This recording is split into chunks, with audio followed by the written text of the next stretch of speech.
Here's where it all began, the Peach Basket. Here at Springfield, Massachusetts, here we are at the Hall of Fame, surrounded by memorabilia of many, many great players throughout the years. The only thing that's changed in basketball are the players, the people. They're bigger, faster, stronger, smarter, better reactors.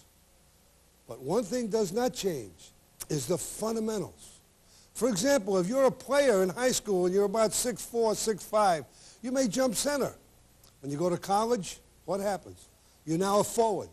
If you're good enough and become a professional, you're now a guard. Therefore, when you're young, learn the basic fundamentals of all the positions. That's very, very important. Many years ago, you had a Dutch Dennett from the original Celtics, or a George Mikan from DePaul University, also a great professional. They were specialists. They'd stand under the basket, they'd get in the pivot, and they'd have that hook shot down pat. Today, you can't do that. You see the Jabbars and people like that taking set shots, drive to the hoop. So you must learn all the fundamentals. Now, what you're about to see is some of the great players of our time demonstrating these things, so you better learn them.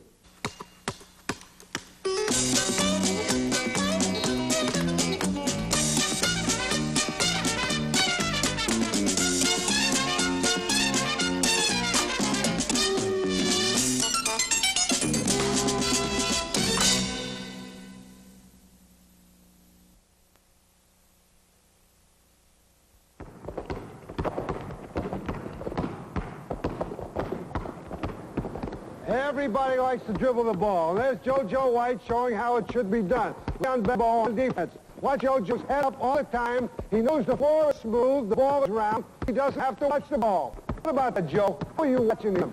Well, Red, what I'm trying to do is attack the foot that's up. If the front is up, I want to attack that foot. I'm also looking with my head up, and then if somebody breaks over my pass the basketball. His hands down, I don't want to make sure that I don't cross over in front of him and he can steal basketball. Yeah, but what about you, Ian? You're playing defense on a dribbler who's coming at you and attacking you. What are you actually trying to do? Well, mainly I'm trying to turn him in one direction and beat him over to the area and perhaps anticipate a steal. Right. Now, what happened? Here's a good example. Suppose you lean a little bit too far trying to steal the ball. That's what JoJo will do. He'll go right by him. He'll go right by him because JoJo knows he's off balance merely by the fact that JoJo's head is up watching this man. JoJo can see if a man is free under the basket cutting because he knows by this touch dribble and his head being up, he controls that ball. He controls it to the point where he does not have to watch it at all. All right, here's a pound dribble, a hard, strong dribble. It's very difficult to keep your finger control of that ball. And there are a few players see JoJo miss the ball because it's hard to keep your head up and be a pound dribbler. A lot of players do that because they don't have the fingertip control. I do not recommend this. It's too high, it's too fast, too many things can happen. Now, another kind of dribble is the behind-the-back dribble. Behind-the-back dribble is usually, and most times, a showboat move. The guy wants to show he has some dexterity, and he dribbles behind the back with no real reason. However, the behind-the-back dribble can be used effectively. For example, here's how.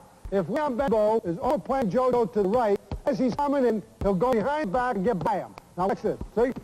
Now, the reason JoJo went behind his back is because if he crossed over, he might steal the ball. Therefore, when he sees his hand in leaning, he'll go behind his back. Now, that behind-back dribble can be effective at that point. But remember, most of the time, it's a show-out move. Don't do it unless you're really adept at it. Work on it. If it has a value, use it. Otherwise, forget it. Now, I'm going to show you a little bit of dexterity dribble. Now, we've talked about the fingertip control, the flexing of the wrist, the head up, the knees bent. Now, you got a ball at home. You know the floor is smooth. Why don't you practice it a little bit? Now, what's some of the things JoJo practices just to get the feel of the ball? All right, he don't even have to watch the ball. He'll watch Roundball. He'll keep his head up. Just do things like that. He might go between his legs just to get that complete feel of the ball. But watch his fingers. His fingers, his knees, everything plays an important part in doing the ball. So that just fingertip control. So at home, when you're practicing this thing, your young players, please don't watch the ball. Watch the court, watch the man, watch everything but the ball. The penetrating dribbler, to me, the guy in the NBA could do this better than anybody else. Tiny Archibald, the Kansas City Kings, guarded by Doug Collins, the 76ers, Rudy from Jarvis from Houston Rocket. He'll be on the same side with Haney, as you'll see in a minute. And George McGinnis is a great 76er. Now, we'll start off with a simple move, a penetrating move. Go ahead, Tiny. All right. Now, let's play that we want the penetrating dribble. But Tiny, when you come down at a man, what do? Try to really not bust the ball, but really get the ball in my fingertips and bend my legs and try to get really the well, that's what we talked about in dribbling, about pound dribbler or the touch dribbler. You're a touch dribbler, right? I try to touch the ball and plus keep my eye on the man, my head and my knees and try to get my body to go with the back. Now, do you watch his feet at all? I try to watch his feet and try to make the defensive man try to commit, so either to lean one way or another, or try to make my move with my head and my body to try to commit. Now, that's the answer there. That's very, very important. See, a lot of people think when you fake on a dribble, you go like this, you move your ball, you do different things. But what he does very, very well is he fakes it with his body as he's coming at you. Now do this one more time and give him a good fake with your body. Go ahead. Watch his body. Give it the shake. Nice little boy, Tiny. As he said a moment ago, his head is up. He sees the court. He knows what's going on. He doesn't want an offensive foul. But he knows he can't keep doing this all the time. The defense is going to switch. They're going to knock that ball right down at him.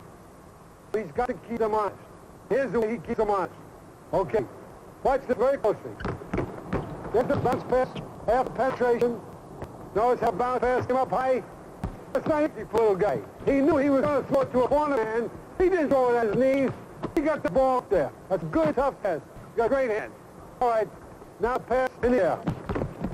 Nice, good, firm hook pass. What to a teammate. Only a great player should do that. That is tough.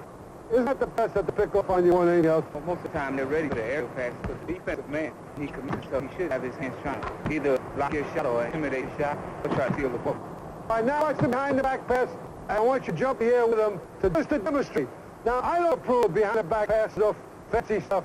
I'm interested in results. I don't care how you throw it as long as they catch it.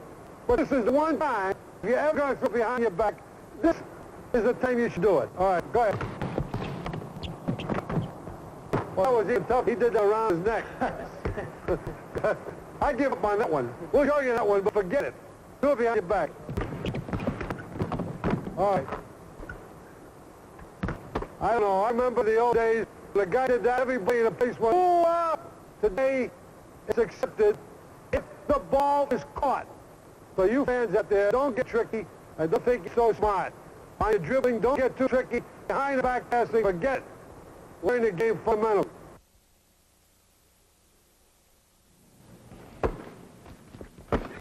Oh, it right there. Before we tell you why these thumbs are down, hands are extended, this is Pete Maravich, the greatest playmaker passing the game today, passing to Henry Bibby, also playing with the New Orleans Jazz. Notice the fingers, notice the wrist, notice the hand. It's firm, finger spread, follow through. Just on a simple chest pass. Now, Pete, in throwing the pass, do you really think about that when you do it, or does it come automatic? Well, actually it becomes automatic, but three basic ingredients in throwing any type of pass is fingertip control, backspin, and follow through. All right, now demonstrate the other few fundamental passes. The four basic are chest pass and the chest bounce pass. Like throw two ways, either backspin or forward spin, like this. Well, what is your major purpose when you throw that bounce pass? Is it to get it right here? Try to get it right to the man's waist where he can handle it quite easily. That's the key. Too many people throw bounce passes and throw that ball away. Okay, the other two. The two, basically the overhead pass, like I like to think the greatest overhead pass in the game is Wes Unseld. He uses this mainly for outlet pass. And then your last one is the baseball pass, just thrown. I like to throw it right from the back of the ear instead of lining up with it because then you may have a loose control. Right. So I keep it here and I keep my left arm out protected so that if I can bring it back, I throw it straight out. I'm going to show you some of these passes and some extra passes while these men are in motion. Now, Pete, show some of those. Okay, basically going down a break situation, I'll show first was between the leg pass, which I like to call deceptive passing instead of always telegraphic pass. If you're standing right there, a two-on-one situation, I'm coming down, I try to throw a pass in this nature and throw my hand out, extend it like this, which I know you do not like. You know why I don't like it? Because too many people do it and don't do it successfully. Pete, we see no one. Well, I like to call this what's called my wrist pass, and this is a very... Watch this one. I saw it. Why you don't believe it? Watch this one. Very deceptive pass. So you're on a three-on-one situation. You start out throwing the ball in this direction like you want to put out to the man coming in, and actually what happens is it goes the other way. So it's very good deceptive pass. Don't try it. Don't try it. It's very tough in your elbows. It's ridiculous. It's ridiculous. He can do it, and the players playing with him better know that it's coming, because I always felt this: what good is a great pass, no matter how good it looks, if his own teammates don't know it's coming? Now, Pete, what about passing from the move? You know, on the dribble. Passing the move, again, you got basically different type passes. You got your basic bounce pass coming like this in this situation, or you may want to come down and go behind back. Bounce pass, same direction. All right, now pass in the air. Passing the air, as you mentioned, Coach, is very dangerous because a lot of times guys commit themselves. Most times I like to is come off a situation where our center rolls, or coming down on break, we can go up, push hard, pass the guy if he comes out. Remember the way the rules of basketball are. Once he's in the air, he only can do two things: pass or shoot. He cannot come down. So he knows darn well that once he leaves his feet, he better hang up there a long time if that guy's going to switch and pick off that pass. So he better be sure of what you're doing. Am I right? Right. Too many people, especially on high school level, they like to jump in the air all the time. They don't become concerned when people intercept their passes. Now, I'm going to close this thing with one reminder. I've always had a philosophy of passing. The guy played for me, and I told you many times, I don't care how you throw it. Over your head, between your legs, behind your back, any way at all, as long as the guy catches it. No pass is a good one unless you catch it. There comes a time in every ball game when you go to a one-on-one situation. But to be really good in a one-on-one situation, you got to fool them. You got to fake them. You got to do other things. All right, now let's get the ball second. Now we have Doug Collins here on the offense. One of the great one-on-one players in the NBA from Philadelphia 76ers. Then we have Nottingham, Randy Smith, Buffalo Braves. Also a great one-on-one player, but we're using him in defense today. Also helping out Doug Collins, the great George McGinnis from Philadelphia 76ers, and Nottingham, one of the true great, Rudy Tajanowicz from the Houston Rockets. Now, Doug, when you come to a ball game, the game is close, or you're early in the game, and you figure you had a guy, might not be a good defensive ball player, and you decide to go one-on-one. Now, what do you do? Well, first of all, I think it's important when I get the ball, I try not to put the ball on the floor. I try to catch the ball and take a look at the man defensively, try to find his weak side. That is what so many of you fans always do. Every time you catch the ball, you drop it. You lose your dribble. Now, he said he looked at the defensive man, Randy, you're over here. He said he holds his dribble. That makes Randy Smith think a little bit, right? Right. He can't get too close now. He get too far away, you're going to shoot it. But what else goes through your mind? Well, I switch foot as forward and try to attack the foot. So if I can get him to run this way and come across, make him drop that foot, then I feel like I can get inside him. The most important thing of what he's trying to bring across is don't let the ball in your hand. Look up. Watch that. All right, quick move. That's just a matter of a one-on-one quickness. Just a quick. All right, this time, take him and take a set back. Okay? Very simple.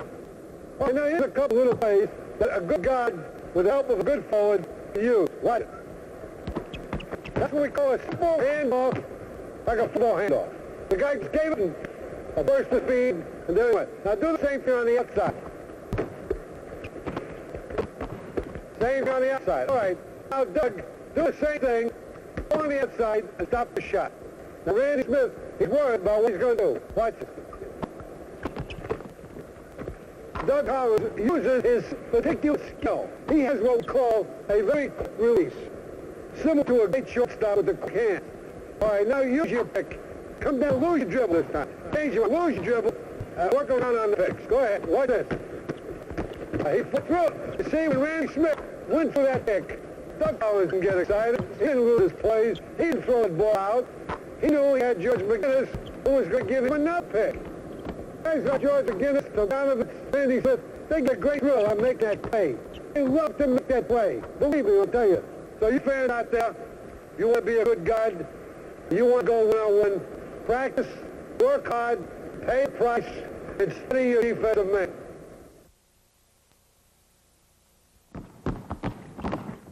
There we have the behind-the-back pass. Fancy. Don't use it. But there is a time that you can use it, and it should be a part of your overall passing ability. To demonstrate that, we used, in my opinion, the greatest passer that ever played the game. Played his whole career with Boston Celtics, the one and only Bob Cousy.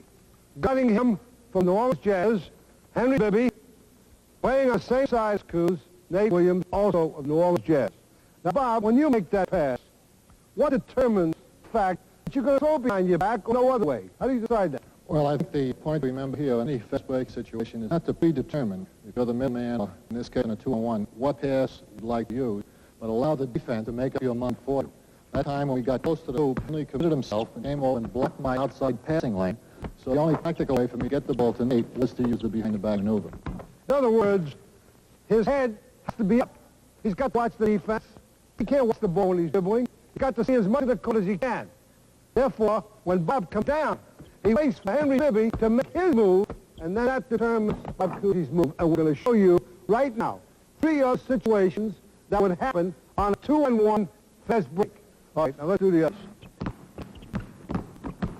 You see, Henry Bibby did not commit himself to that outside, so Bob Cousy threw a bounce pass. The bounce pass, in my opinion, is the toughest pass in basketball. Why?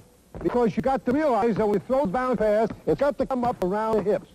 And very often, when a guy is 6'10", and you throw that bounce pass, you throw it in his knees. When a fellow is small, you bounce it might come too high, and he has trouble. So you notice the way that basket, I do the next one. That's the defense. Bob Cousy jumped in the air. Now, once you jump in the air, remember you are committed. You got to be darn sure that when you leave your feet, that you're going to make a good pass. He saw Henry Bibby's hands up. Rather than force the ball through his hands, he stopped in midair and just handed it right off. Very simple shovel pass. All right, do the other one. Now watch this closely. He faked it and went in for the shot. The best pass very often is no pass. Because you've got to remember, no pass is a good pass unless somebody catches it. When you're that close to the basket, you can fake a pass, any kind of pass, and then go up for the shot, you're better off. Because while you're passing in such close proximity, anything can happen. It can be too hard, go off a guy's hand, the defense can deflect it, anything can happen out there. So once you fake them and you see daylight, you must take the shot. Now that is what can happen in a 2-on-1 situation. And I leave you with this simple reminder. No pass is a good pass unless somebody catches it.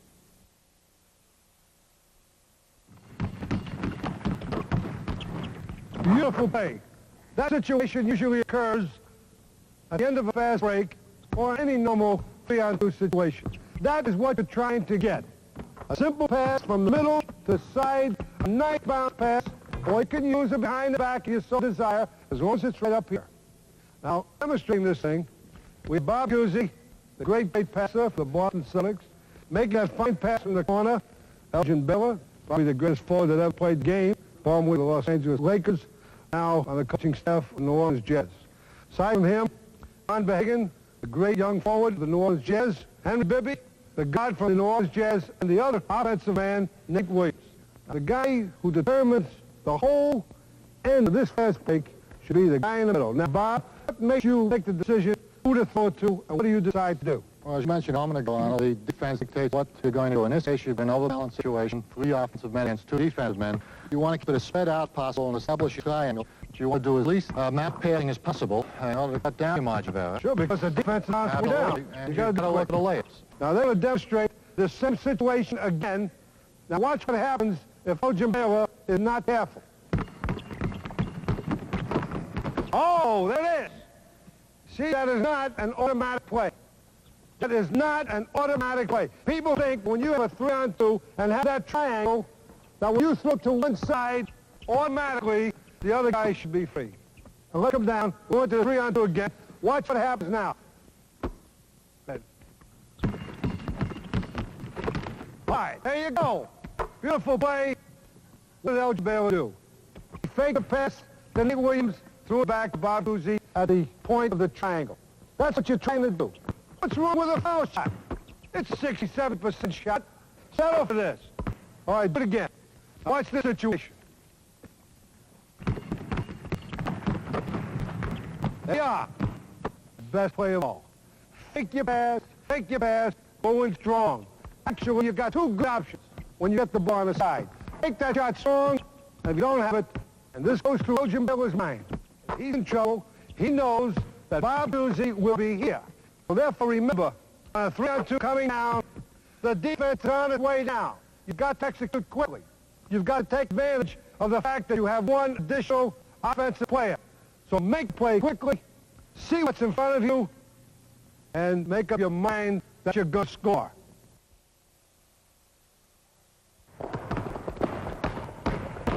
All right, defensive guard. There we have Lucius Allen of the Los Angeles Lakers. Lucius, You're the defensive guard. You're guarding a guy like Charlie Scott. What goes through your mind? Basically, defensive balance, forcing where I want to go, and concentration. All right, Charlie, you're the offense. You know a guy like Lucius Allen's trying to do a job on you. What do you think about? Basically, I'm trying to take whatever he gives me. If he gives me the baseline, I'll go baseline. Or I'll try to use the pick and roll and get into the middle of the court. All right, now continue from there, Charlie. Go ahead. All right, hold right there. There we have the John Barry Motors of basketball. The latest thing that's happened in the past couple of years. Well, let's take another look. Now watch Lucius Allen, who anticipates Charlie Scott's move. Watch what he does. You find more guys falling on the floor, yelling, backing up, ooh, like they're killed. Why? It has now become a part of the defensive man, especially in the guard position. Everybody feels sorry for the little guys playing guard. So as soon as they yell, ooh, or fall down, this attracts attention, and the referee blows a whistle. Do I advocate? I hate it. But if it's a part of the strategy of the game, we've got to use it. It's got to be done. All right, let's go right into the jump ball, and watch Charlie Scott take a jump. Watch Lucius Allen trying to block a shot or make him take a bad shot. Go ahead. The chances of blocking a shot are very nil. All you could do is have the guy take an up-bound shot or a shot from a bad position. This time, I want you to watch Lucius Allen's arms. He will not jump if his hand is up here. You can jump that way. He will wait until Charlie Scott jumps, then he will jump. That's the best he can do. If he missed the shot, he's missed the shot. Lucius Allen would not stop. If his hand is up, he can't jump nearly as high anyway because he's got to bring it down first. But here's what often happens. Charlie, give him a pump fake on this thing. See, now he gets a three-point fake. Why? Because he jumped too soon. As a result, he fouled him, and there was a three-point play. Do that one more time. All right, now, for you young fellas out there, we have certain drills. We can't teach intensity, we can't teach concentration, but we can teach other parts of good defense. Now watch Lucius Allen. Watch his balance. His knees are bent, his head is up, his hands are outside. Now watch him. This way, back, forward. Now you notice his feet never cross. This way, forward. Okay, hold up. You see, that kind of drill will straighten your arms, work on your legs. It will also help your concentration, where it will come to pass that you play defense for the entire game, not just a little bit of time. Through Mike. What's the defense? Look at the position. Look at the position of these guys. Look at the talk. Through Mike. Slide through Mike. Switch Mike. All right, hold up a second. That's beautiful. We're going to talk about man-to-man defense, but also switching defense. You notice on defense, you got Mike Ridden, the Washington Bullets, Elvin Hayes of the Washington Bullets, Clem Haskins on offense, they're all from the Washington Bullets, and Wes Hunter on the offense. Elvin Hayes is the back man. He's going to do the initial talking as to when they're going to switch. So let's go through this again, a little slower this time, just to demonstrate the play. Listen to Elvin Hayes a minute. Through Mike. Slide through Mike. Switch Mike. Through Mike. Now, you see what he did? He made the decision being the back man. Now, Elvin, how do you determine when to go switch or when not to switch? I'm watching both offensive players and also watching my defensive man, Mike. And if I feel that Mike can get through the play, then I say, get through it. I'll take a step back, let Mike come through it. But if I feel that we have to switch the way, I want us to come as close together as possible. To hold up my man, to stop him from rolling into the hoop, give Mike a chance, and then call him to switch. Mike, how about you? Do you really listen to him in the ball game and pay attention to what he says, or you act by instinct? I expect my teammates to talk to me because when you're playing out front like that, you don't have the opportunity to look behind, so your teammates have to let you know where the screens are and exactly what to do. Otherwise, if we're not communicating on the floor, it's going to be a case of two of us winding up on one. Well, that's the answer. What they're going to do now is not a man-to-man switching situation, but they're going to show you what happens when Elvin decides to trap. If he's not listening, they would never do that. So they're going to deviate from the switch and a man-man and go to a trap. Go ahead, try that. Watch Elvin Hayes make up his mind when to trap. There he goes. Okay, Elvin made the decision. The back man made that decision. See, a lot of coaches teach defense, but the main thing in defense is the concentration, the determination. I've got you, you're not going to score. I need help, and I'm going to get help if we play as a team. Now, we've had man-to-man, we've had switching, we've had a trap. Now, I want you to watch Wes Unseld pick up Mike Ridden and Linda Elvin. Give him the ball. Left, Mike. All right, come on back. Keep going. Keep going. Mike. All right.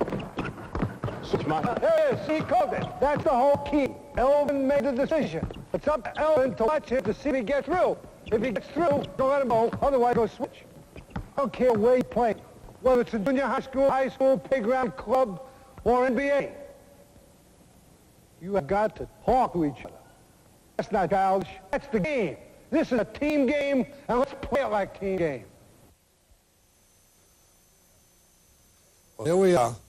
Elgin Baylor, one of the great forwards to ever play the game. To play forward, you've got to be very versatile. You've got to know how to play guard. You've got to know how to play center. You may be called to bring the ball down. You may be called on to go to the pivot. Today, they've made it a little more special. They have what we call quick forwards or power forwards. Power forwards usually the ex-centers that take up a lot of room and do a lot of blocking and rebounding and so forth and so on. So to play the forward position, fundamentally, you got to know the guard position, you got to know the center position, as well as your own position. So it's a hard job. Be ready for it.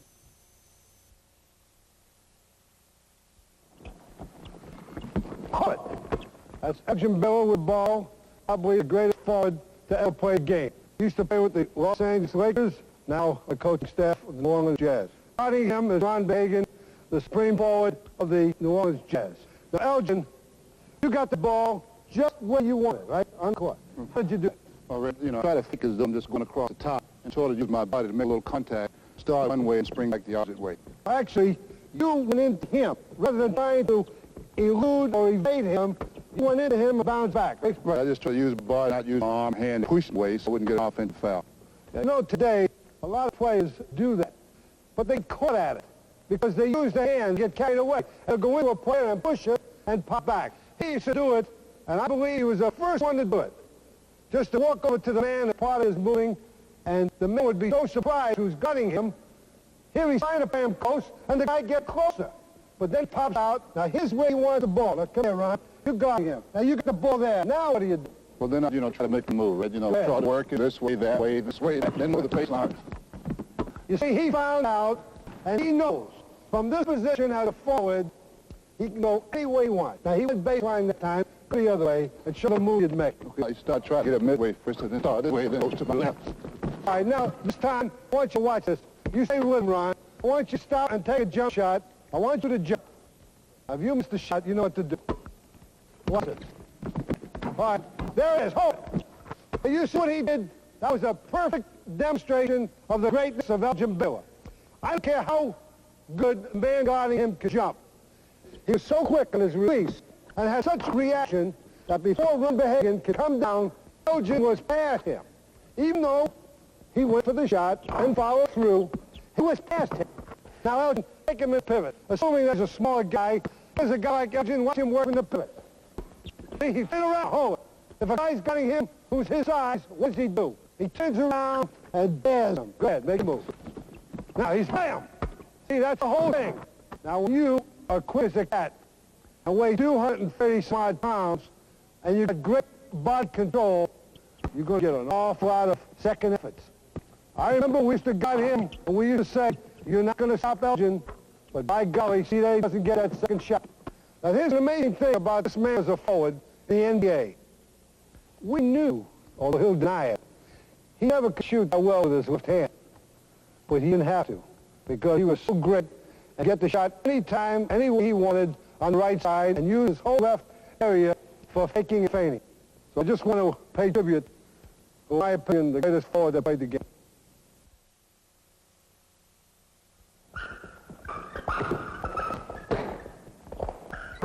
All right, here we have Evan Hayes on the offense of the Washington Bullets.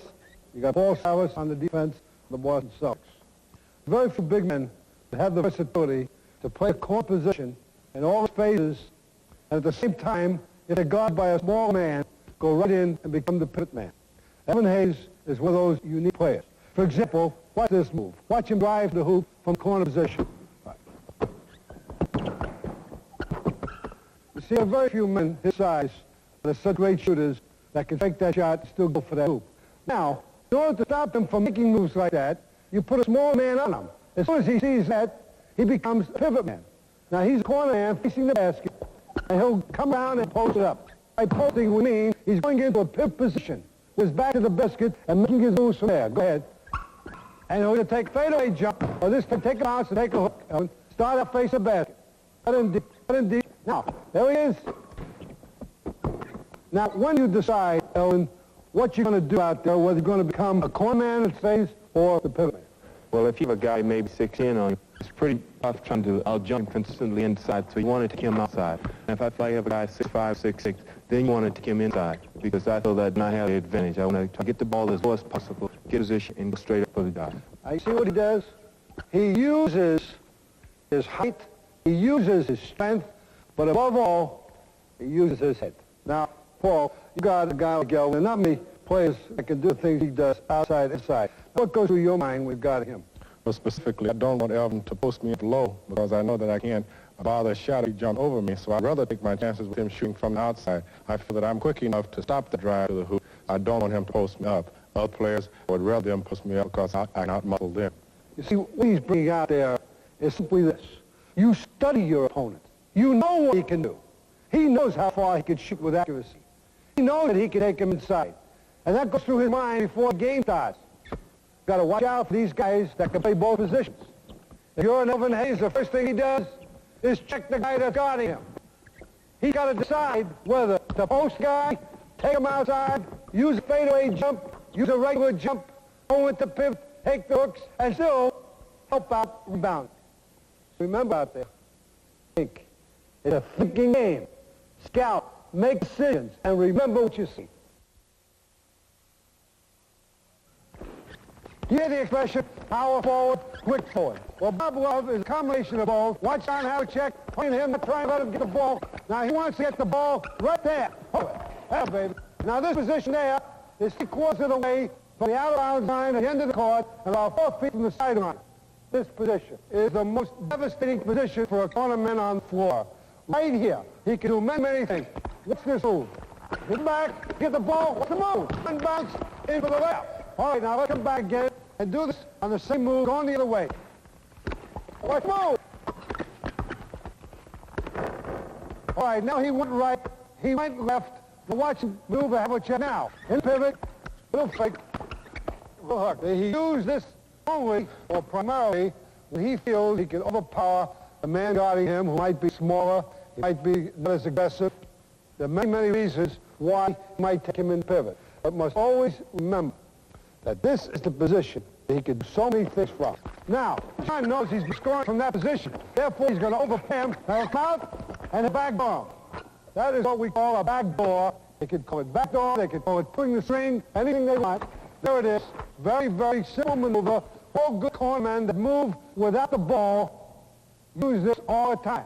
Now, after this, John is now completely worried. So Havlicek playing the defense, going to put down. Now he's going to take a shot. Watch this. Just stand there and shoot that ball. Very simple. Now, he's done it all as far as that corner position is concerned. He's going left. He's going right. He's played a pivot. He's pulled the string, backdoored the man. Now he's taking the shot. What else is there for a quick corner man to do or a power forward to do? Rebound. So what happens? If I come down here and I fake and I can't get that ball to him on a power forward, I'll take a shot and he's got the position for the rebound. So even if you don't not get the ball or in better position for rebound because the guy can't box you out because you now have the inside position. The most important man in building a ball club is the center. You've got to have the big guy. He's closer to the basket. He's in a good position to score points. But most important, he can get the rebound because he's in the defensive position. And once he gets the rebound, he's got to get the ball out. That's also very important. Without the big guy, you can't have the ball. Without the ball, you can't score. And if you can't score, you can't win. And that's it.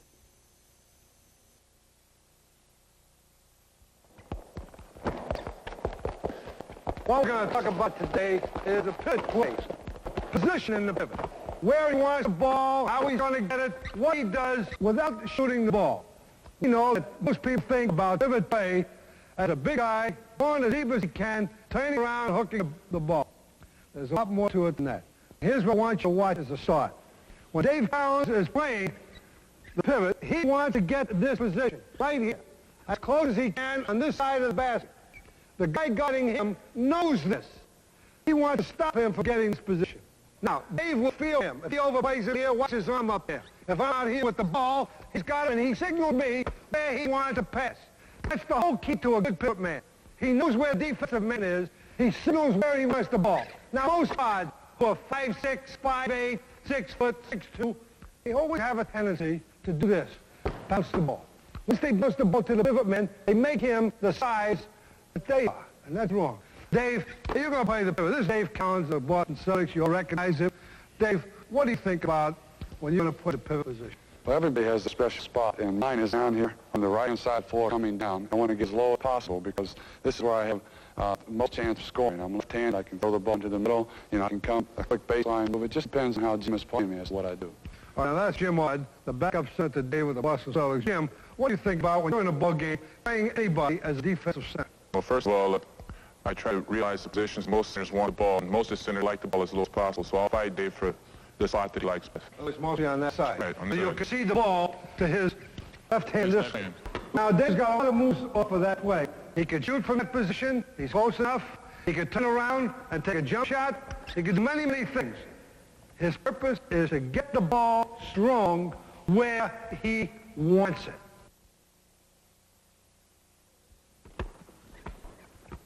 Well, here we are, continuation, to show what a good pivot man or center man could do other than just shoot.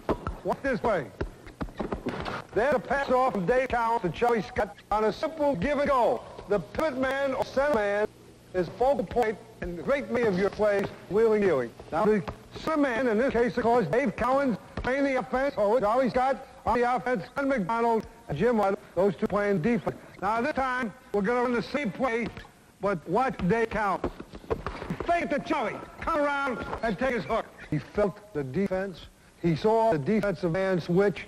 Therefore, he knows that the next time he gets that ball, all he has to do is fake Charlie Scott and keep it himself.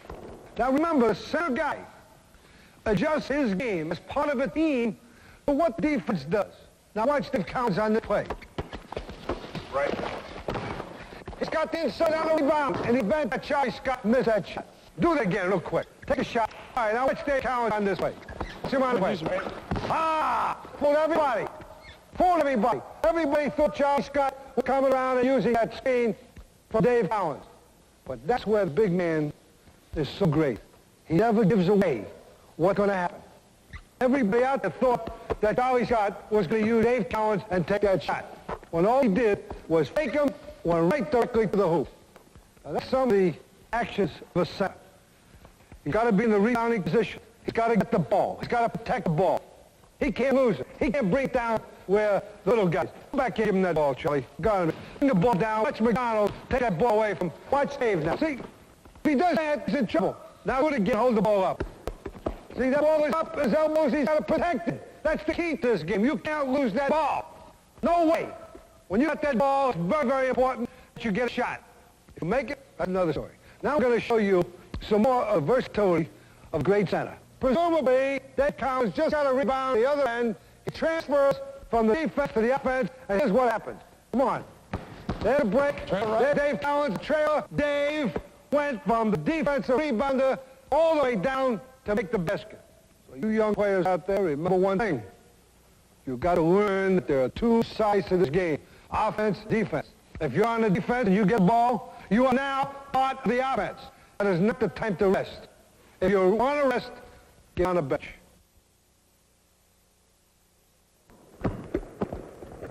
Kareem Abdul-Jabbar, in my opinion, the greatest offensive scorer threat in the history of basketball. He took that sky hook, as commonly called, by the simple reason he uses his height to a good advantage. Watch him use his height. He can do so many things, and so well. Now watch him position for the ball to the man trying front. Oh, there he is. He gets the ball. Hold it. Now, Kareem, what were you trying to do without Adam guarding you from Phoenix? Is this the position you like right here? I actually try to get it because I can do all my offensive moves in here. See, that's the whole key. Right here, in this position, he knows so many different things that he can do. Now, when you're playing a guy like Kareem, do you watch him? Do you hold him? Do you touch him? What's your move? His sky hook being one of the most effective offensive weapons in the NBA. We just can't give him that shot, so during the course of the game, I try to front him. And eventually, if they swing the ball, or eventually I get tired, I'll in behind him, and once I do, there's this sky hook. Don't you play a lot? Yeah. I'll throw you the ball. He'll get the ball there. Now just watch some of these moves. Oh, we'll do that again, you know. I don't like listen. Okay. Kareem, you feel him, don't you? You know exactly where he is. I don't feel him when he punches the ball. He looks with a little peripheral vision up there. Look, am I right? All right, let's do it one time. We'll demonstrate the thing. All right. He's going for the ball. He felt him the whole time. He felt him the whole time. Well, from the other side. From the other side. Right there, he lets the ball. See the move, that quickness, that agility. That's the count. All right, pick him up and drive around. Put him out. He put him out a little bit. Couldn't get the ball where he wants. Now watch. See? Sometimes bounce it, sometimes you don't. Take him that time and go around this way, will you? Let's just move. How about that? Now, when you were playing the game, I remember you back in high school when you came out of the dressing room and so forth. Did you spend much time on developing your shooting, your touch? I've been playing ball since I was 7 or 8 years old, and after all, you instinctively learn how to shoot. My big problem was agility and stamina. See, a lot of people think that just because he happens to be tall, he didn't spend all his time working. I know he did, because I followed his career for many years. Kareem Abdul-Jabbar got all moves. He worked hours and hours and hours on shooting and developed a touch.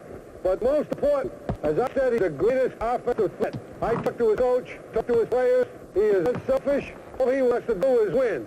He'll pass that ball. He feels anybody has got a better shot. I want to congratulate you on a great job that you do out there playing the pivot. It's wonderful. I appreciate it. Thank you.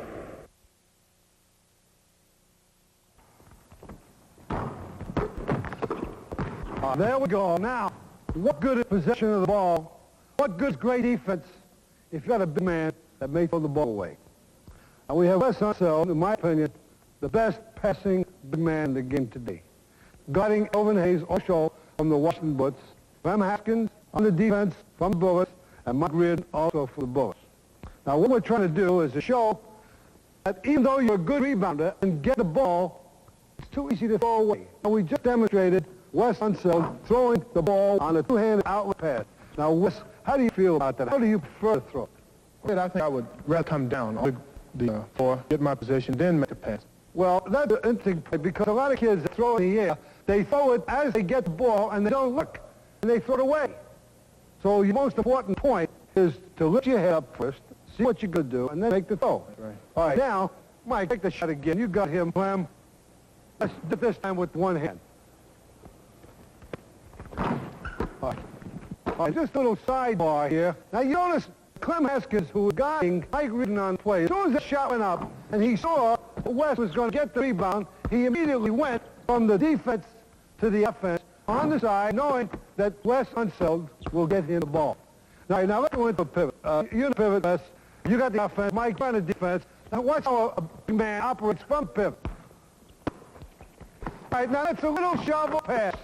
Now you notice when Wes threw that pass, he didn't hit with the ball. But you notice he just gave it a little shovel pass. Very simple. What's your objective when you're making a little simple play like that? Well, give man a good pass. Exactly. The other thing is to hide that ball. Don't let this man behind me see what I'm going to do with it. That's right. No, you're protecting your elbows, your body, you're hiding the ball. Now, that's a good point. Okay, goodbye again. Now, watch this pass. There's a little hook pass. Beautiful play. A simple over-the-head pass. What is the objective of all passing? Somebody's got to catch it. You don't want to see how strong you are, how tough you are, how hard you throw the ball. You want him to catch it. That's the purpose of it. Now, you fans out there, remember one thing. Possession of this ball is the all-important thing. Don't try to show off and make those crazy passes, or when you get a rebound, go like this and grin so somebody will take a picture. Meanwhile, you hold up the whole ball game. Get that ball out of there, but make sure one of your men catch it.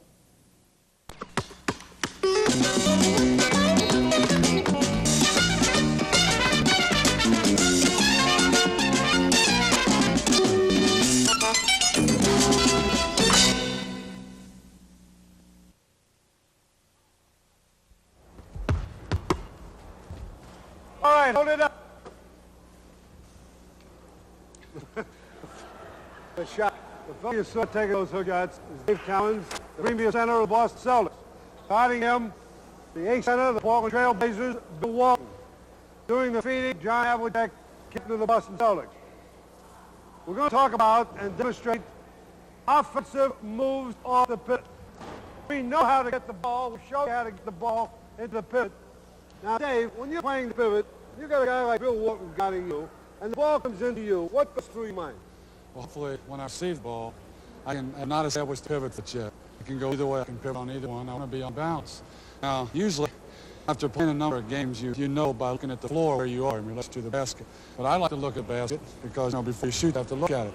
That way you can see where the guy is guarding you if he's not touching you. If he's touching you, then you know. Now, sometimes you just make an instinctive move, just will on a guy. You know where he is when you get the ball. He's overplaying you on one side or the other. You get it and you turn, and you trap him with your leg.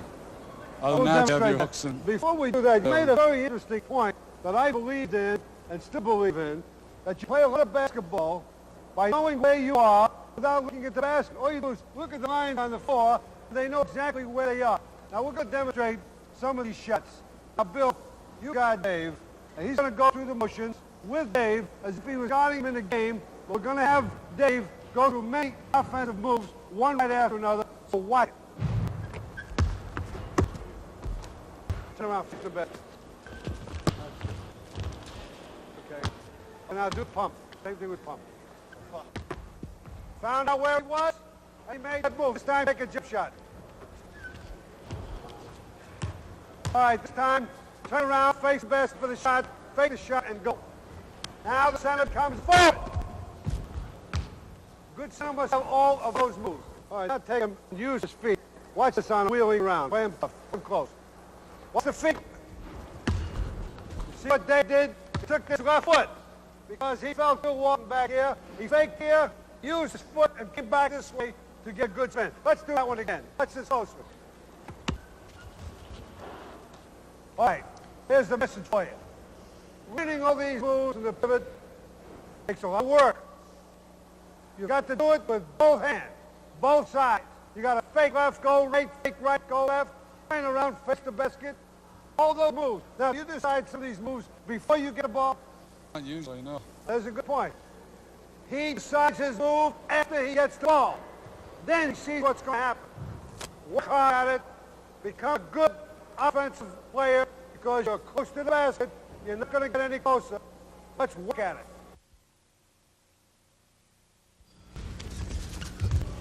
All right, on it up. Now we have Bill Walton from the Portland Trail Blazers blocking that shot, driving to the basket, Vinny DiGregorio, Buffalo Braves, and playing the offensive pivot, Dave Cowens of the Boston Celtics. What you saw is what he does as good as anybody in the game of basketball today. In my opinion, the only guy that I ever saw do it better was the great Bill Russell. Now let's try that again. We'll explain it. Come on. All right. He not only blocked the shot, but he wanted to block it and still be in position where he or one of his teammates can get the ball. See, a lot of shot blockers, all they do is just slap the ball, swat it. Do that one time. Drive in and swat the ball out of bounds. All right. Now what they gain? The other team still has the ball. He has gained very little. Fun. The trick is not only to intimidate, block the shot, but also, if possible, to get the ball. Now, I think DiGregorio, being a smart ball player, he knows Bill Walton is hanging around in there guarding Dave Cowens.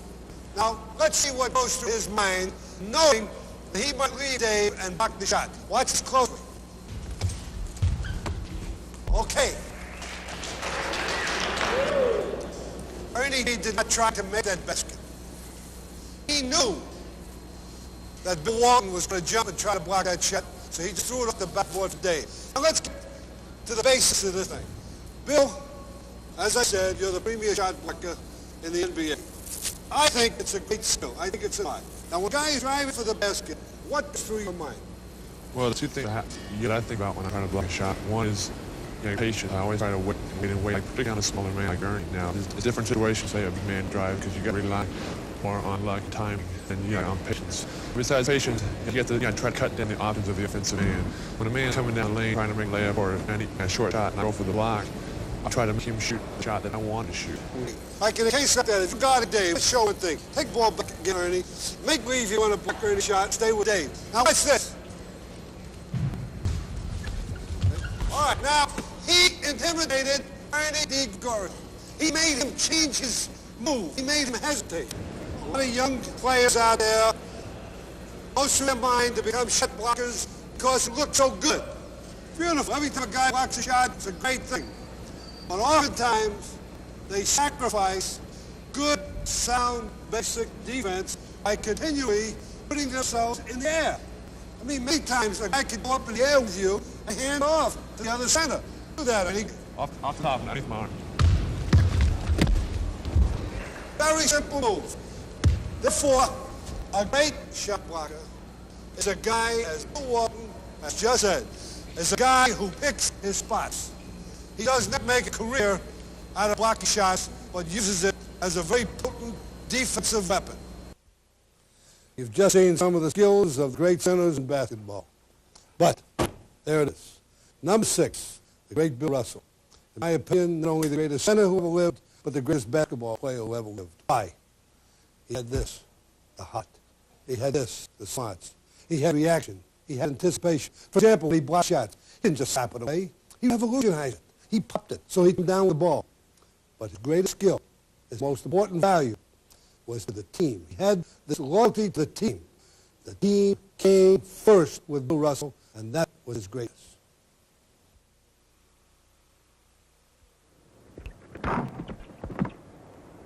Did you see that rebound? That rebound was made by Bill Russell, in my opinion, the greatest basketball player that ever played a game. Russ, you play Bob McAdoo, was facing the basket. He's a quick laner, good offensive rebounder. He's going to be facing the basket. How would you play him now? First of all, I want to make sure that they can't, he's going, that they can't pass it to him. So I got cut off. Now, if we get it to here, I'll take block in that position. Now, do the block in that position. That's in here. I'm down low. Now watch him blocking out position. Watch how low he is. Watch his hands. He's got this man right here. Now, I have it right here. I got it right here. Whoa. It's almost natural position. Okay, down low now, so they can't push me. If he goes this way, I can also go right with him. You see? And he goes the other way, same thing. I'm in here. See that balance? You sit in knees bent. Your knees are bent, huh? Russ, good balance. This gives me quickness and strength. They can't push me out of the way. And the other thing is, the one I have is if the ball comes off, I can reach in here and get it. Or when I jump, we're not both in here going at the ball, that I have this distance. In other words, you're the extension. Right. Oh, rather than high. That's why I wouldn't put him with my shoulder. You see a lot of guys, the whole position like this. When we jump, we're both up in here. Whereas if I hold position in here, we'll jump, I'm in here. And he can't get sure how far he is. Right. All right, now, you explained something to me a while ago about the position of your hands in this position. Okay. Lay your hands in this position. Well, they're supposed to be here. And I'm in a hold position like this. And Bob makes a quick move and steps right across here to go, to fight position. Now, this is a good move. If I got my hand here, this is where it's going. See that? See the hand here, how he got him? Right in there. That's so important. I haven't moved that hand. I did not move that hand. That's right. Now, what about your other hand? Okay, I've stopped him now. My move is in here again. Now, if I'm holding him here, for example, now, here, and the ball bounces, I can reach it with this one here. The thing I make is this position. That's right. Now, here's the greatest rebounder that ever played the game. And you notice the science that we've discussed relative to his boxing out first and then covering all the territory. Now, I'm going to throw the ball up a couple of times. You go for the ball, rush at the rebound. He won't hurt you. He won't kill you. All right, now shot. Okay, now shot's taken. There you go. Notice how Bill Russell has Bob McAdoo completely under control. Let's do it again. All right, this time, play the pivot. Put your back to him. All right, now swing on. Now, when he gets the ball, you notice how he protected it. His elbows were out. He had complete protection of that ball. Has it completely under control. But the main thing is, when we discuss about rebounding, you can't win without the ball. The single most important thing is get the ball. Every time they take a shot, you say to yourself, they'll get one shot. We'll get the ball. The back shot. Is it luck? Is it good timing? Is it anticipation? Bill Russell, the man who not only popularized it, but had it down to an exact science. Bill Russell, the old Boston Celtics, now the coach of Seattle Supersonics. What is a shot block? What is a block shot? Well, it's not a reaction. It's not a reaction. You can't, when you block a shot of reaction, you're lucky. In other words, it's just jump ability. It's more than that. I was going to Bob a minute ago. So Bob McAdoo, the Buffalo Braves. Everybody knows him. Oh, I know him. No, I mean it now. For example, a guy like him, if I just play him straight away, there's no way I'm going to stop. Okay, so now going to the right, it's 2 or 3 points every time. And don't try to lay up or 2 free throws. So what I would try to do with a guy about, I don't play him, he got the ball, I overplay him here. So now what I've done is I take it away and go to the right. And I'm close enough so if he puts on the floor, I can knock it loose. So I make him do it with his left hand. So that's the reason I'm so close to him here, is he can go with left hand dribbling, so that's slowing him down a little bit. Now, if I let him go away, he'll break it though. So that means I got to stay ahead of him. And the idea is to slide here, and wait. Now what I did, I eliminated half his options by taking away his right. Now the idea is when I go blocking shot, I'm going to try to sweep that way. You don't slip it. No. Now, see if I sweep it there, now I got to go after it. In other words, Bill Russell was trying to say that when he plays one man to man, wants to shut him off and block his shot, he studies his man. It's not a matter of letting the man make his move and then blocking the shot. Actually, you're blocking his shot before he starts his play. Now, when he goes to the left over there, you had him, and he came up with his shot. As soon as his feet left the ground, Bill Russell knows he's committed. And you yourself can leave feet. All right, dribble right across the center, take a jump shot. Russell's going to pay you. Let's see how he plays you relative to blocking the shot. All right. I'd like to put basketball on that character right in front of you with those long arms. On that play, he's trying to give me a break. He's giving me a break, but on that play. Do it quick for the old man. Do it quick. What I'm doing, see, what keep your hand up. You made him miss. I fouled him. Don't ever admit that you fouled him. I can't butt that at all. Don't ever admit that. Well, no, what I do, for example, when he gives me a break, he gives me a break, got my hand up, and I leave him up. Yeah, but you still got your knees a little bit, right? Now, say give him a break. I keep my hands up. He's just shooting my hand. Oh, in other words, what Bill Russell was trying to say is, when his hands are up and he jumps, he does not bring his hands down to jump up a little higher. All he has to do is intimidate. Bill Russell, the greatest of them all, he dominated NBA centers for 13 years. Not only that, he intimidated the entire offensive flow of the game. We have a little guy here, Tiny Archibald, a great player from the Kansas City Kings. Tiny, take a layup. Now, you never played against Bill Russell, see? So we just want to give you an idea. Just take a layup. He's starting the man. Watch what he does. Now, what I got now, it's come here. Now, that is what is called intimidation. Now, I got to try to make it think I'm going to jump. Intimidation. I'm ready to play this guy. I'm ready to take a shot. And try to steal pass. You see, there's more to blocking the shot than blocking the shot. A lot of Bill Russell's great effectiveness was because people were so scared that he was going to block their shot, and they would look bad that they wouldn't miss the shot anyway. We come a little more that way, man. Now, see, what I will do is this, is that what makes him really tough, Tiny comes in, comes here, and you go here, he dishes off. All right. Right? Then what do you do? First thing, I put this hand out. Try to check, just like this, and put the hand out, try to see if we can get any luck. But what I want to do is here, is what comes in, I will limit the guy dishing up to. And what do you do? Then I got it, first thing, I put this hand out. Now I'm ready to block a shot right now. I'm ready to take no matter who's going to shoot. No matter who's taking right now, I'm ready for it. Within what area? Anywhere here. I'm limited to try to make the pass here. So what I want to do is in angle and watch here. It's very good. Now you see what happens here. Bill Russell knows that not only is he a great scorer and has great quickness and can go in for the layup, but he can fake a layup and pass off to Bill Russell's man. So as he said, he had the hand out to eliminate that. And still, you know how nice and soft he blocks the shot? I want to do this again. Go ahead, do it fast, Andy. Do it fast. Now, hold it. Do you see that? Do you see Russell block the shot and come down with it? Remember, the secret of blocking a shot is to get possession of the ball. Bill Russell always realized when he was blocking shots that the defense relative to his men came first. The block shot was second. To sum it all up for you fans, don't all do this shot blocking. Don't be a slammer, a slasher, and sacrifice all the other aspects of the defense. Just block a shot. But remember, every time you do block a shot, please try to get a ball. Look at those old balls through the years. People don't realize that they do have changed. Here's a new ball. Not only is it round, but it stays round. It has the seams on it. They're there for a purpose. They're there to make you shoot better.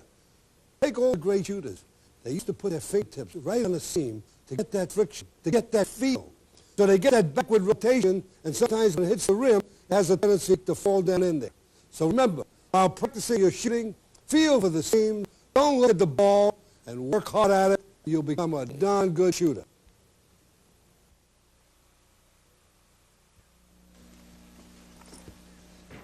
Well, they went in. That's Dave Thompson of the Denver Nuggets, guarded by Brian Winters of the Milwaukee Bucks. David, in taking that shot, the man's hand was in your face, didn't bother you. We're going to show the fans out there how similar it is to a simple little game. Now, I'm going to drop this bell, and I want you to catch it with your 2 fingers. Well, he didn't catch it. You know why he didn't catch it? Because actually it's impossible to catch it. You might do, luckily, you might guess, just like Ryan Winters can guess and block a shot. He knows this. He knows that when he shoots, the ball's going to go up there before Brian can react. Take another one. Put your hand out there. Watch him watch his shoulders and his hand. All right, now take a ball, take a dribble at him. Now let's see him react. All right, now when you took that shot, when you took that jump shot, how do you take the jump shot? Well, I made a move and a little body fake, and he reacted to my move by stepping back, and that left me open for the shot. Now, when you take the shot, you go straight up. You don't worry about going into the guy or jumping backwards that he might block your shot. You go straight up, facing the basket, because that's your most comfortable position. Is that right? Right, exactly. All right. Now, if he does not react, you might fake him and go straight through from a gut position. Let's see that. Now, watch this. He's going to fake a step in the shot. He's going to go. There you are. Now, what's that do? That keeps the guy honest, right? Right. He can't react. He doesn't know what you're going to do. All right, this time, take the dribble right at him, fake the shot, pump, and then take a shot. As many times as you want. Now, a good offensive man reacts from the moves of the defensive man. Now, this time, I want you to take the ball, go at him. I want you to jump in the air to block the shot on the jump shot. Now, make your move. Now, watch what he does this time. Now, what did you do? Just like he said a moment ago. He waited for Brian Winters to react, go in the air. He wasn't in a hurry. You were in a hurry, right? While he's coming down, then you go up. Right. I knew that he couldn't react to my chipping up before I had a chance to make a really good shot. Now, for you young players out there, one thing you've got to know. Don't be afraid for a guy to block your shot. For everyone he blocks, if you do what David Thompson said and watch the defensive man, you score 10 baskets. So don't panic. And don't be afraid if a guy blocks your shot. Keep your poise. Keep your fingers on that ball, get that backspin, and keep your body facing that basket, and those shots will go in.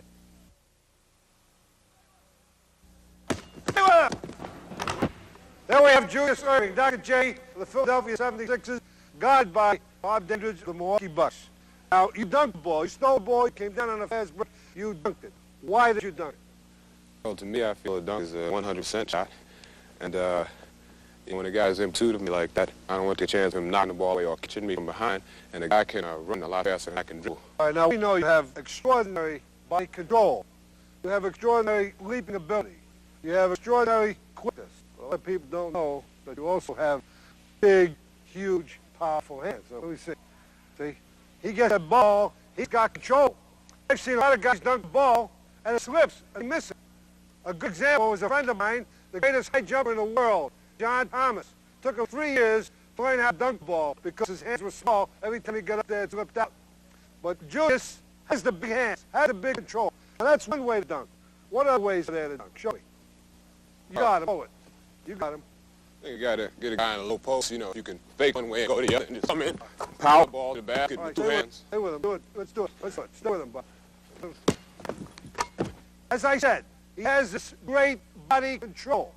He dunks it any way at all. Now, when you get within a range, you get the floor, don't you? No way. I know the floor, yeah. You know the floor. Therefore, when you're anywhere in this area with your leaping ability and your body control, don't you try to dunk it 90% of the time? Well, my legs feel strong on that particular night, I do. It's according to what part of the game it is and how tired you are, because you still have to go up there.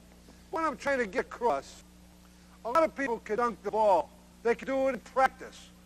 They can do it when nobody's guarding them. But the secret of dunking the ball is to do it under game conditions. With guys right on you. Isn't that the point? That's the toughest time to do it. All right, just show us a few different kind of dunks. Watch now. Go ahead. Stay with him. Stay with him. Stay with him. Notice how he raises a hand way up, getting out of the reach of Bob Dandridge. Stay with him, Bob. It's the whole key. Stay with him. Practice, body control, do it under game conditions, and you'll find that the dunk shot is more than just a flashy, good-looking type of move. It really is a strong offensive play.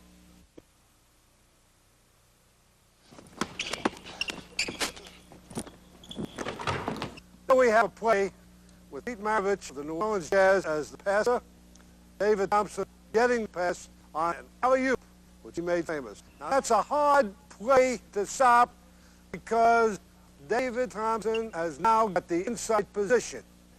But the most important thing on that simple-looking play is the eye-to-eye contact or any kind of communication between Pete Maravich and David Thompson. That's the key. But with all that, you've got to have a great passer to do it. He's got to know exactly where to pass the ball. Where do you like to get that ball passed? I like to get the ball above the rim, about a foot away from the basket, so I can see the ball in my momentum going to the hoop and carrying it in. Take Well, remember now, it's got to be perfect pass with you getting the inside of this man. But the main thing is you've got to maneuver him around to get in that position. I remember one thing. Don't try it unless you get real good jumping ability, good timing, good teammate, a guy that's going to give up the ball. All we're trying to show you is you have a special skill. Take advantage of it. If you've got a leaping ability, take advantage of it. Don't just play somebody else's game. Whatever special skill you got, use it. Back, move back, come on. Again. All right, hold it. Now, we're going to talk about Julius Erving of the Philadelphia 76ers, known as Dr. J, guarded by Bob Dandridge of the Milwaukee Bucks. Pete Maravich is going to do passing of the New Orleans Jazz, and Brian Winters of the Milwaukee Bucks playing the defense. Now, I stopped you right there. You're playing a corner position. You're the ideal cornerman. Quick, shoot, drive, so what goes through your mind relative to what you're going to do. You get the ball where you want it. Now, what do you do? Usually when I get it, I like to have three options. So that I can either make pass or, take my shot if the defense is off of me or put the ball on the floor. And if I have those three options, I think I have an advantage of the defensive play. Now, Dr. J, when he's going to the hoop, he's going strong. All right, let's start it out. Give him the ball. Move around. Play him tough. All right. Watch your head. He'll get you move. Goes into him. Go ahead. Drive.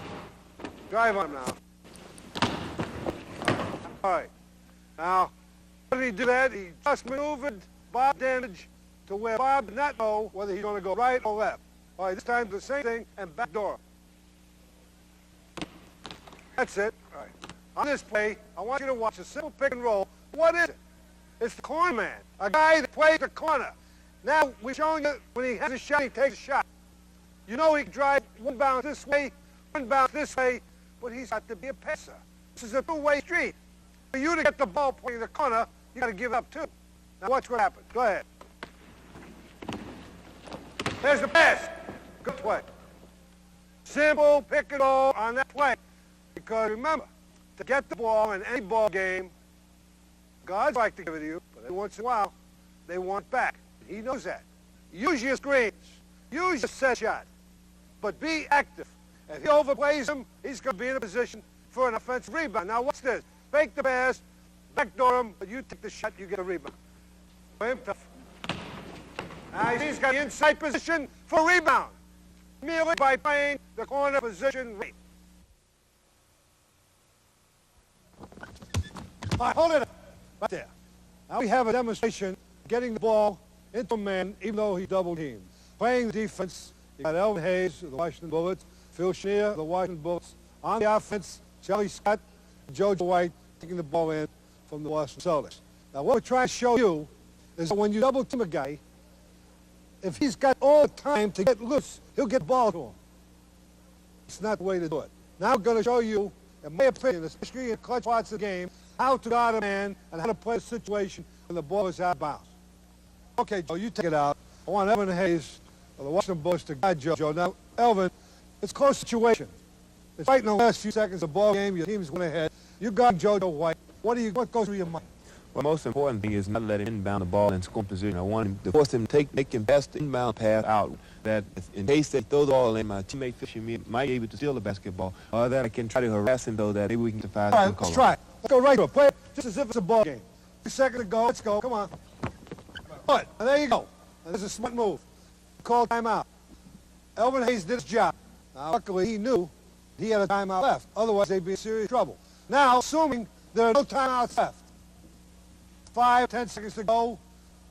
The Bullets, 1 point ahead. They got to stop him from scoring. All right, let's go. Come on. There you go. He intercepted. You see, Elvin Hayes forced JoJo to throw it this way. So even if Charlie Scott caught the ball, he's still quite a ways away from the basket. He's right here mid-cut. So his main idea going through his mind is make sure he can't throw it in there, as he mentioned, in scoring position. He wants to force out this way, but if possible, not let him get the ball in. Now you notice, why would I have a big forward or a center like Ellen Hayes gunning a guard like JoJo White? Well, usually a coach is smart. He'll take his big man, especially an active man, guarding the guy who has the ball out of bounds, regardless of a mismatch, regardless of position. JoJo doesn't have the time to give the ball to a guy, take over and Hayes into the corner and make a play that way. It just can't be done. But what I'm trying to bring out is a very simple thing. When you take the ball out, make sure you can throw that ball in if possible. If you're on defense, you've got to make sure that you're going to throw the ball mid-court direction. That's the place. Remember that. It's very important. Drills, practice techniques, or whatever you call them, they're vital. For example, anything you're going to learn out there, you've got to practice that. You've got to improve your techniques, whether it's the dribble or the shoot or the method of doing it, or whether it's ways to run. You've got to have these drills and you've got to have these good practice habits to get the job done, which can make you a better player. It doesn't come easy. You've got to work at it.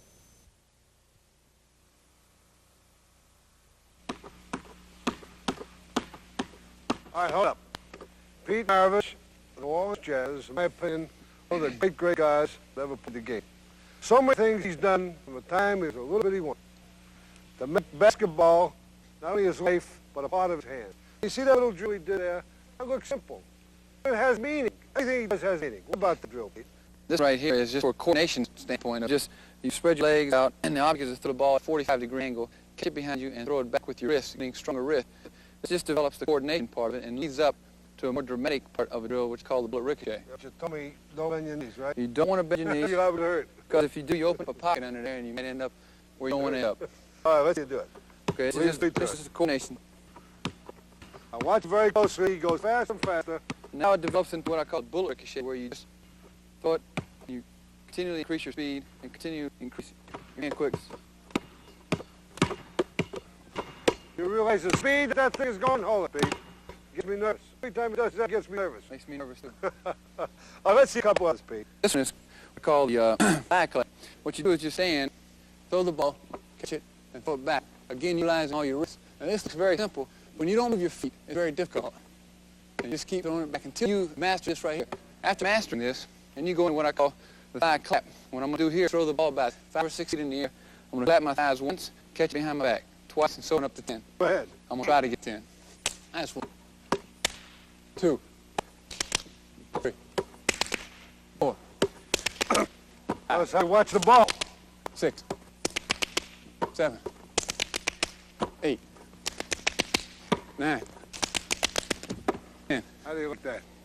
You notice how he watched the ball in that all the time. His wrists, his coordination, his ability to use his hands in any part of his body, it's all important to the game itself. But you know. Okay, the third one that is very difficult, but develops extremely quick hands. And since you have to have quick hands and have knowledge of how to drill the ball, is what I call knee clap. An object of this is to put the ball behind your knees. I'm going to drop the ball, just drop it, clap hands in front, and try to catch the ball before it's the ground. You have to utilize a lot of quickness on this drill. It's almost an emotion drill for me because I have to concentrate a great deal. So I'll try to get this. I'll do it a couple times.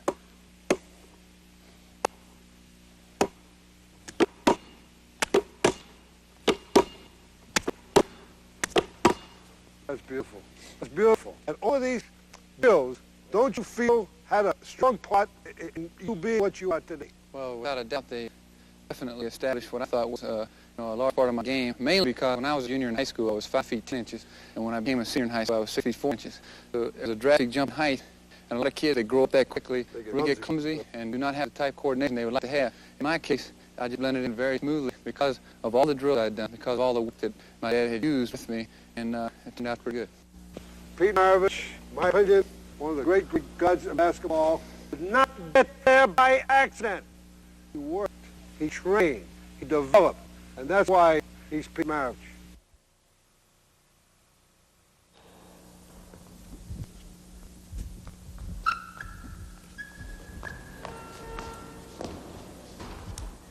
Hey, what's going on here? Hold it. This is Calvin Murphy, the great guard of the Houston Rockets. It's unusual to see the greatest transfer from basketball to something like baton twirling. What are you trying to do to me? This is a basketball show. Well, whirling goes along with basketball for me, as far as dexterity is concerned. Is that right? Yes. Does it work with your fingers? Yes, it's giving me great finger control with baton, along with controlling the basketball with my fingers. Now, Kevin Murphy, being one of the smallest, if not the smallest guard ever to be so great in the NBA, the two sizes, we discussed this many times. The bigger guys get you, they take you in the pivot, they try to muscle you, you're strong, you're quick, they don't fool around. But there's two sides to it.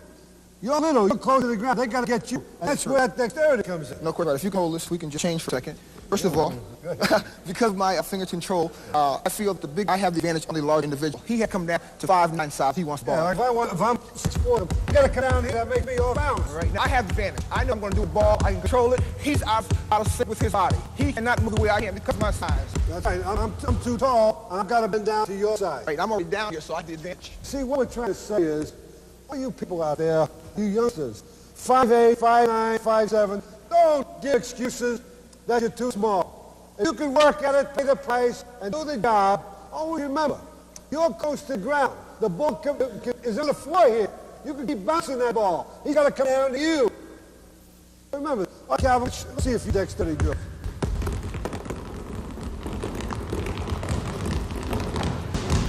Ridiculous. All right, now how does somebody relate if you're going to control the baton? Well, I'm dribbling with my fingers here. Watch this, watch this. He doesn't even have to watch anything. He's looking at the camera.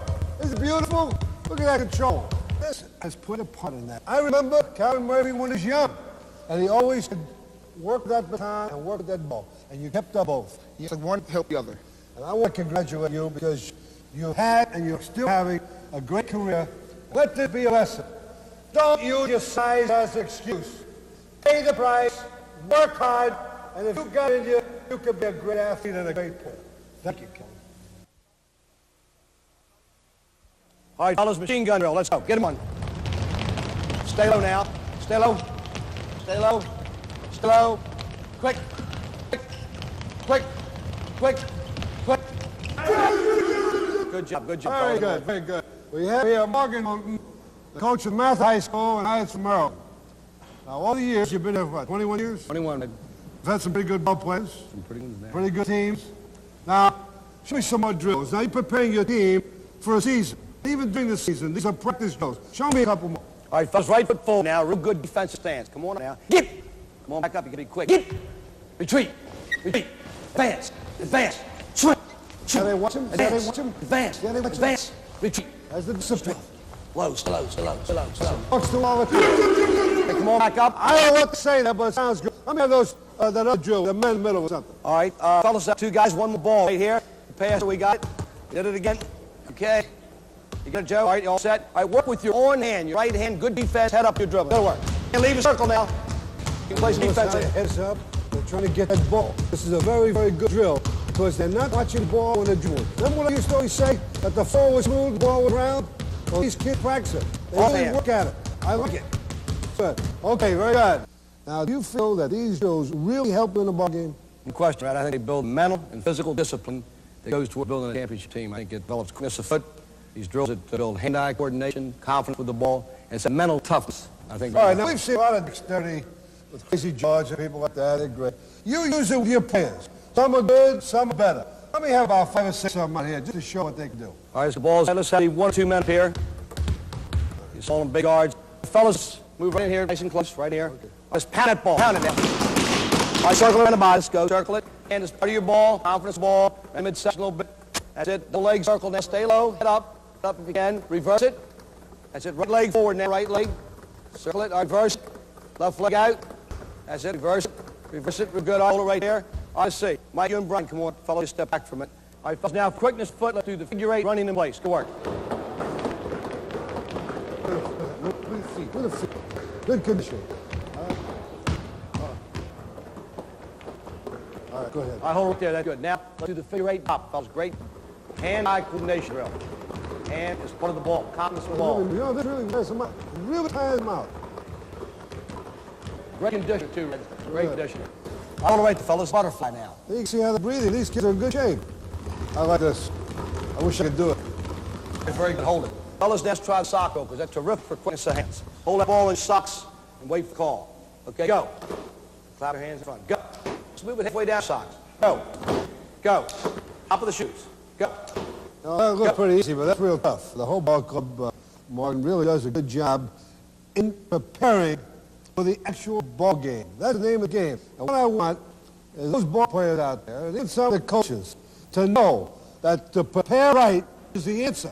It's not only going out and shooting, but also these men can practice this at home, and they seem to enjoy it. You know, they fool around with dunk, they fool out the dribble, and you got it organized. It's not just a health skill. Isn't that the important thing, organized? No question. We give each one of these young men what we call our daily workout sheet. And they have it mimeographed in possession, and they have an organized plan to develop their ball handling and their skills. They have to buy their own ball and give them a ball. We've known to lend it on occasions. All right, Morgan, here's math. You got great tradition, great ball clubs. You got a guy with a great saying. Let's hear it. Come here. Let me hear this thing. If you hoot with owl at night, you cannot soar with eagle at dawn. Remember that, get your wrist, be ready. Although some things are said in a funny vein, there's a lot of truth to it. You can be serious. Now, we've given you all the fundamentals of this game. We've shown you the skills of great players and how they do it. I can't do any more. Now it's up to you. How good do you want to be? Get out there and work. Get out there and pay the price. Think a little bit and get the job done.